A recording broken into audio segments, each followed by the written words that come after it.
Dalam nama Bapa dan Putra dan Roh Kudus, amin. Bu Bapak, saudara yang terkasih, kaum muda adik-adik, salam berkat, penuh semangat, berkah dalam. Kembali berjumpa dalam renungan harian hari ini 5 September 2022.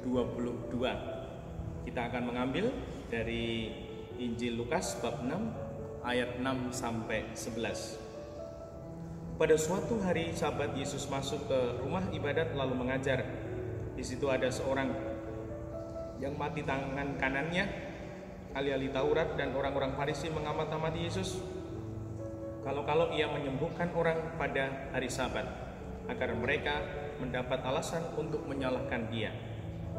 Tetapi Yesus mengetahui pikiran mereka. Ia berkata kepada orang yang mati tangan kanannya, "Bangunlah dan berdirilah di tengah." Maka bangunlah orang itu dan berdiri di tengah. Lalu Yesus berkata kepada mereka, "Aku bertanya kepada kalian, manakah yang diperbolehkan pada hari Sabat? Berbuat baik atau berbuat jahat? Menyelamatkan orang atau membinasakannya?" Sesudah itu ia memandang keliling kepada mereka semua, lalu berkata kepada orang sakit itu, "Ulurkanlah tanganmu." Orang itu mengulurkan tangannya dan sembuhlah dia. Maka meluaplah amarah ahli-ahli Taurat dan orang Farisi, lalu mereka berunding apakah yang akan mereka lakukan terhadap Yesus. Demikianlah Injil Tuhan. Terpujilah Kristus.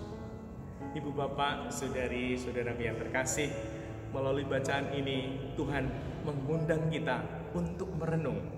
Apakah kita punya kecenderungan yang kurang baik? Saya kutipkan. Ahli-ahli Taurat dan orang-orang Farisi mengamat-amati Yesus. Kalau-kalau ia menyembuhkan orang pada hari Sabat, agar mereka mendapat alasan untuk menyalahkan dia.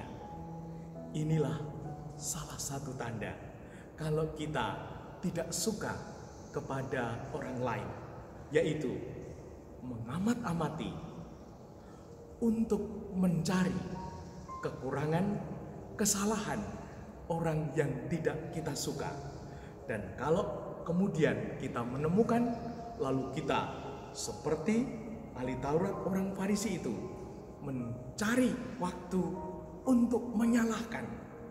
Dan itulah tanda kalau kita tidak suka, bahkan kita dikuasai roh jahat. Nah, bagaimana dengan kita? Apakah kita suka mengamat-amati, mencari jeleknya orang? Itu berarti kita tidak suka, itu berarti roh jahat menguasai hidup kita. Bahasa gaulnya kepo, resek, mencari tahu, namun mencari tahu hal yang negatif, bukan mencari tahu hal yang positif. Maka hidup kita mencari yang negatif, maka kita menjadi negatif. Hati-hati. Maka mari kita sadari, semoga kita menjadi pribadi yang lebih suka mencari hal positif, hal baik, agar kita pun menjadi positif, agar kita pun menjadi baik.